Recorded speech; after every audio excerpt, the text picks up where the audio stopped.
رات ہے 15ویں شعبان کی رات۔ اس کے حوالے سے کچھ باتیں عرض کر دوں، زیادہ تفصیلی گفتگو کا تو موقع نہیں ہے، لہٰذا زیادہ تفصیل میں نہ جا کر کے میں کچھ آقا کریم کے ارشادات کی روشنی میں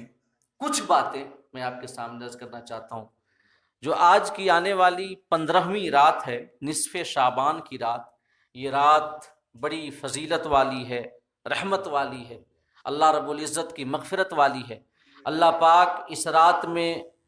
بے شمار گنہگاروں کی مغفرت فرماتا ہے۔ حضرت عائشہ صدیقہ رضی اللہ تعالیٰ عنہ کی یہ حدیث پاک ہے کہ آقا کریم نے فرمایا کہ اللہ پاک شب براءت میں، اس رات میں، بنو کلب کی بکریوں کے بالوں کی تعداد سے بھی زیادہ جو گنہگار ہیں ان کی مغفرت فرماتا ہے۔ بنو کلب یہ عرب کا ایک قبیلہ تھا جو بڑی کثرت سے بکریاں پالا کرتا تھا۔ آقا نے فرمایا کہ ان کی بکریوں کے بالوں کی تعداد سے بھی زیادہ اللہ پاک اپنے بندوں کی مغفرت فرماتا ہے اور انہیں جہنم سے آزادی کا پروانہ عطا کرتا ہے۔ اور حضرت علی مرتضیٰ رضی اللہ تعالیٰ عنہ سے مروی ایک حدیث پاک ہے کہ اللہ پاک سر شام ہی سے، سورج کے ڈوبنے کے بعد ہی سے آسمان دنیا کی جانب اپنی شان کے مطابق نزول فرماتا ہے، اپنی شان کے مطابق، اور لوگوں کو پکارتا ہے کہ ہے کوئی رحمت طلب کرنے والا کہ میں اس کو اپنی رحمت عطا کروں، ہے کوئی مغفرت طلب کرنے والا کہ میں اس کو اپنی مغفرت عطا کروں، ہے کوئی رزق کا خواہاں کہ میں اس کو رزق عطا کروں، ہے کوئی مصیبتوں کو مارا کہ میں اس کی مصیبتوں کو دور کر دوں۔ اور یاد رکھیے گا کہ یہ جو خدائے پاک کی جانب سے اعلان ہے اپنی رحمت کی جانب، اپنی مغفرت کی جانب، اپنی عطا کی جانب، یہ اعلان تو ہر رات ہوتی ہے، ہر رات، لیکن ہر رات اس وقت ہوتی ہے جب ہم میں سے اکثر نیند کی وادیوں میں ہوتے ہیں۔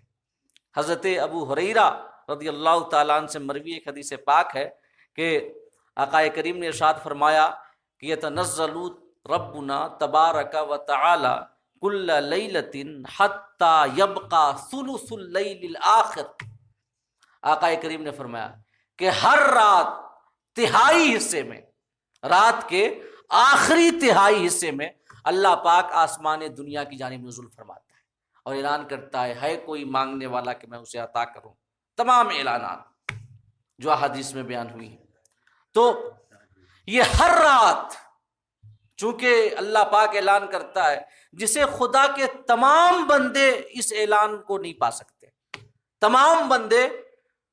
اس وقت اٹھ کر کے خدا کی بارگاہ میں آہوزاری کر کے، دعائیں کر کے، خدا کی عبادتیں کر کے، اس کی بارگاہ میں سر جھکا کر کے اس کی رحمت، مغفرت، رزق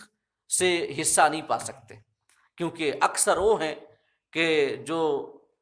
اپنی رات کا آخری حصہ نیند کی وادیوں میں گزارتے ہیں،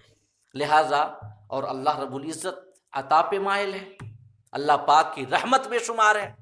تو جو ہر رات اللہ رب العزت قبولیت کی گھڑی رکھتا ہے آخری تیسرے پہر میں، تو کچھ لوگوں کے لیے جو کہ نہیں اٹھ سکتے اس وقت، ہفتے میں ایک دن اللہ پاک قبولیت کی گھڑی رکھتا ہے، اور وہ جو قبولیت کی گھڑی ہے وہ دن کے وقت ہوتی ہے، ہر رات کے وقت، تیسرے پہر، اور ہفتے میں جو ہے قبولیت کی گھڑی نا، وہ دن میں ہے جمعے کے وقت۔ آقا کریم کی حدیث پاک ہے، آقا ارشاد فرماتے ہیں کہ جمعے کے دن ایک ایسی ساعت ہے کہ اس ساعت میں جو آدمی دعا کرے اللہ پاک قبول کرتا ہے۔ اور وہ ساعت کون سی ہے؟ اکثر علماء کے ارشاد کے مطابق جب امام خطبہ دینے کے لیے ممبر پہ کھڑا ہوتا ہے، اس وقت سے لے کر کے فرض نماز سے سلام پھیرنے تک، جو جمعہ کی 2 رکعت نماز ہے فرض، اس سے سلام پھیرنے تک کا جو وقت ہے، یہ وقت قبولیت کی گھڑی ہے۔ اس وقت جو دعائیں مانگے، اللہ کی رحمت سے امید ہے کہ اللہ پاک اس کو قبول کر لے گا۔ اب کچھ لوگ ایسے ہوتے ہیں جو 7 والے بھی نہیں ہوتے، جو 7 والے نہیں ہوتے، 360 والے ہوتے ہیں سال میں، جن کو ہر ہفتہ بھی توفیق نہیں ملتی۔ اللہ پاک کی رحمت کتنی اپنے بندوں کو بلاتی ہے اور اللہ کتنا عطا کرتا ہے اس کا اندازہ کریں، اللہ پاک نے انہیں بھی محروم نہیں رکھا ہے۔ ان 360 والوں کو سال بھر میں جن کو موقع ملے ان کے لیے اللہ رب العزت نے بھی انتظامات فرمائے ہیں، اور انہی انتظامات میں سے یہ شب قدر ہے اور شب برات ہے، کہ جب سورج ڈوبنے کے بعد ہی سے لے کر اللہ پاک کی رحمت بندوں کو پکارتی رہتی ہے، اور صبح صادق آنے تک، فجر کا وقت شروع ہونے تک اللہ رب العزت کی عطائیں جاری رہتی ہیں، اللہ کی رحمتیں تقسیم ہوتی رہتی ہیں، مغفرتیں تقسیم ہوتی رہتی ہیں۔ حضور غوث اعظم رضی اللہ تعالی عنہ نے ارشاد فرمایا ہے کہ شب برات اور شب قدر یہ فرشتوں کی دو عیدیں ہیں، جیسے ہمارے لیے دو عیدیں ہیں نا، ایک عید الفطر اور دوسری عید ہے عید اضحیٰ۔ غوث اعظم فرماتے ہیں کہ فرشتوں کی بھی دو عیدیں ہیں، ایک شب قدر ہے، دوسری شب برات ہے، اور چونکہ وہ جو فرشتے ہیں رات میں سوتے نہیں، لہٰذا ان کی عیدیں رات میں ہیں، ہم رات میں سوتے ہیں، لہٰذا ہماری عیدیں اللہ پاک نے دن میں رکھی ہیں۔ حضرت عطا بن یسار رضی اللہ تعالی عنہ بیان کرتے ہیں کہ شب قدر کے بعد سب سے افضل رات شب برات ہے، سب سے افضل رات۔ حضرت عائشہ صدیقہ بیان کرتی ہیں کہ اللہ رب العزت اپنے بندوں کو بنو کلب کی بکریوں کے بالوں کی تعداد سے بھی زیادہ مغفرت کی نوید عطا کرتا ہے شب برات میں، لیکن کچھ لوگ ایسے ہیں جن کی مغفرت شب برات میں نہیں ہوتی، جن میں سے وہ ایک مشرک، جو مشرک ہوگا اس کی مغفرت نہیں ہوتی، کیونکہ شرک اللہ پاک کبھی معاف نہیں کرتا۔ اور دوسری قسم کے لوگ آقا کریم نے ارشاد فرمایا جو آپس میں کینہ رکھیں، بغض رکھیں، مشاحن، جو کینہ پرور ہوں، ان کی اللہ پاک مغفرت نہیں فرماتا۔ اللہ پاک فرماتا ہے کہ جو بندے آپس میں بغض اور کینہ رکھ رہے ہیں انہیں چھوڑ دو یہاں تک کہ وہ خود اپنی اصلاح کر لیں، لہٰذا شب براءت میں کینہ رکھنے والوں کی اللہ پاک مغفرت نہیں فرماتا، حسد کرنے والوں کی مغفرت نہیں فرماتا۔ حدیث میں آیا کہ حسد نیکیوں کو ایسے کھا جاتا ہے جیسے آگ لکڑی کو کھا جاتی ہے۔ ایک اور حدیث میں یہ ہے کہ جو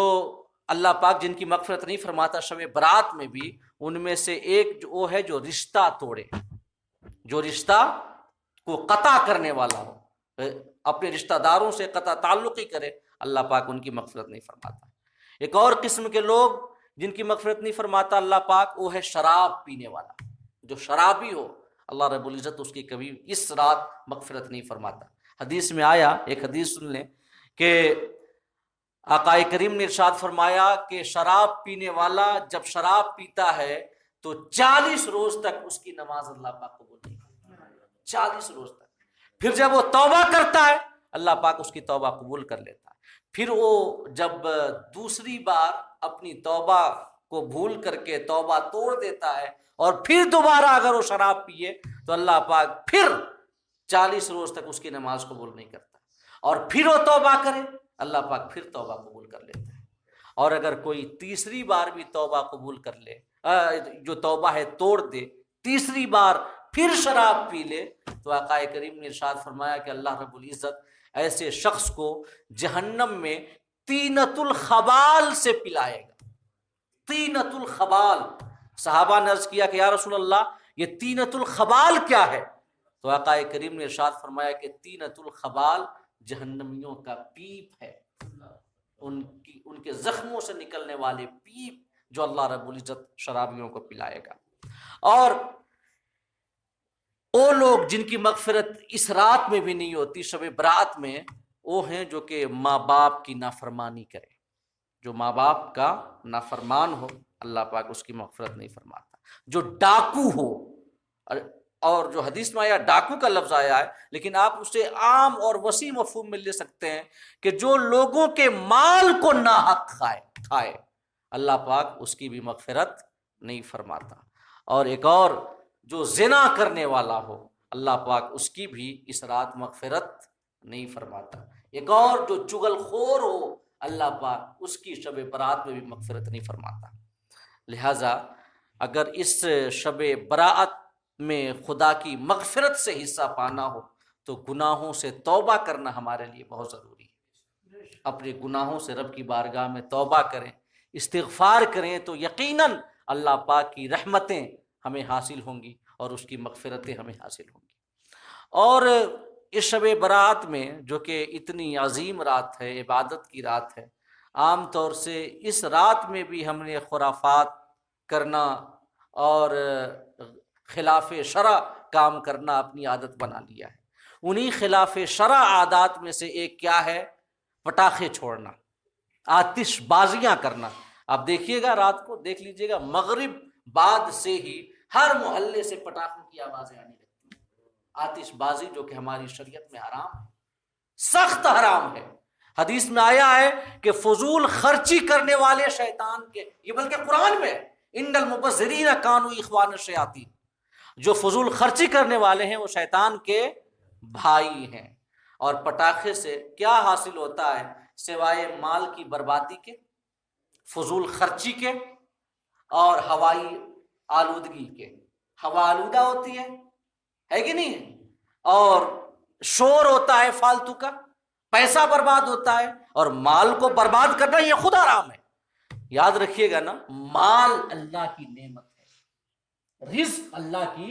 نعمت ہے۔ حدیث میں آقا کریم ارشاد فرماتے ہیں کہ رزق کی عزت کرو، کیونکہ یہ رزق جب کسی قوم سے جاتا ہے تو پھر بڑی مشکل سے آتا ہے۔ تو مال کو برباد کرنا ناجائز اور حرام ہے، اور آتش بازی کرنا، پٹاخے جلانا، یہ مال کو برباد کرنے کے علاوہ اور کچھ نہیں ہے۔ ہمارا حال آج ایسا ہو گیا ہے کہ ہم اپنے بچوں سے 400 500 1000 روپے کی آتش بازیاں کرا دیں گے شب برات میں، لیکن اگر وہی دین کے نام پہ خرچ کرنے کی باری آ جائے تو پھر کئی ہیلے، بہانے، مصیبتیں، پریشانیاں، فیملی کی کا بڑا ہونا، خرچ کا زیادہ ہونا، آمدن کا کم ہونا، تمام چیزیں ہمارے سامنے ایک ایک کر کے آ جاتی ہیں۔ جب اللہ کی راہ میں خرچ کرنا ہو، دین کی راہ میں خرچ کرنا ہو تب۔ لیکن اگر وہی غلط کاموں میں خرچ کرنا ہو ہمیں، تو پھر اس کے بعد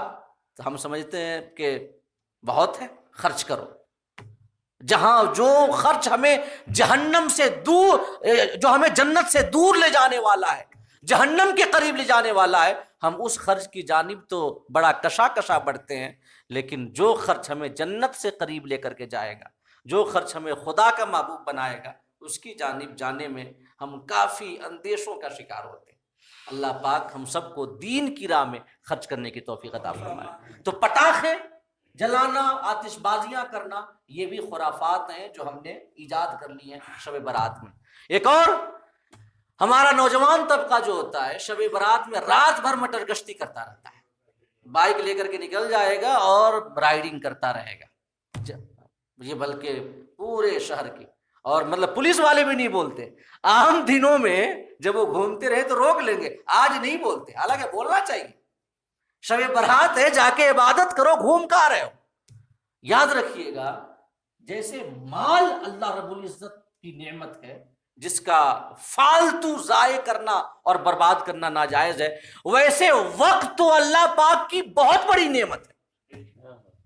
بہت بڑی نعمت ہے وقت۔ اب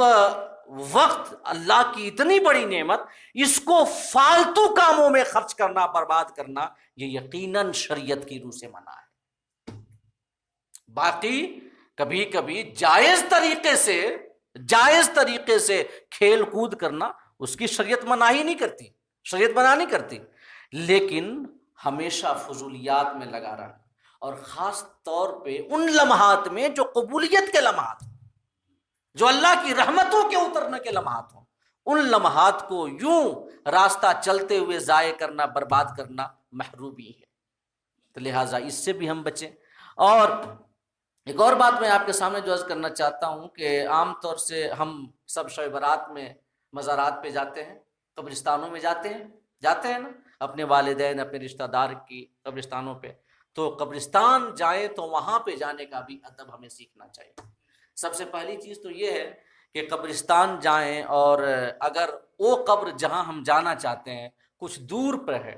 اور اس قبر تک پہنچنے کے لیے ہمیں کسی مومن کی قبر سے ہو کر اس کے اوپر سے گزرنا پڑے گا، راستہ نہ بنا ہو تو پھر اس کے لیے چاہیے کہ کسی کے قبر کے اوپر چڑھ کر کے، کسی کے قبر سے ہو کر کے ہم اپنی مطلوبہ قبر تک نہ پہنچیں، بلکہ ویسی صورت میں دور ہی سے ہم فاتحہ پڑھ دیں۔ یقیناً اللہ رب العزت علیم و خبیر ہے کہ ہم کس کو اصال ثواب کر رہے ہیں، ہے کہ نہیں ہے؟ ایک اس کا خیال رکھنا ضروری ہے۔ دوسری بات یہ ہے کہ قبر کے اوپر جو ہے موم بتی جلانا، قبر کے اوپر اگر بتی جلانا، اس سے ہمیں اعتراض کرنا چاہیے، علماء نے منع کیا ہے۔ اگر روشنی مطلوب ہو تو آس پاس قبر سے ہٹ کر کے ہم جلا لیں، خوشبو مقصود ہو تو اگر بتی ہم قبر سے الگ جلا لیں، قبر کے اوپر نہ جلائیں۔ یہ ان باتوں کا بھی خیال رکھنا ضروری ہے۔ باقی ہم اللہ رب العزت کی بارگاہ میں دعا گو ہیں کہ اللہ پاک ہم سب کو شب براءت کا ادب و احترام کرنے کی توفیق عطا فرمائے، عبادتیں کرنے کی توفیق عطا فرمائے، اور ہم سب کو اپنی رحمتوں اور برکتوں میں سے اور مغفرت میں سے وافر حصہ عطا فرمائے، آمین۔ وآخر دعوانا ان الحمد للہ رب العالمین۔ آئیے نا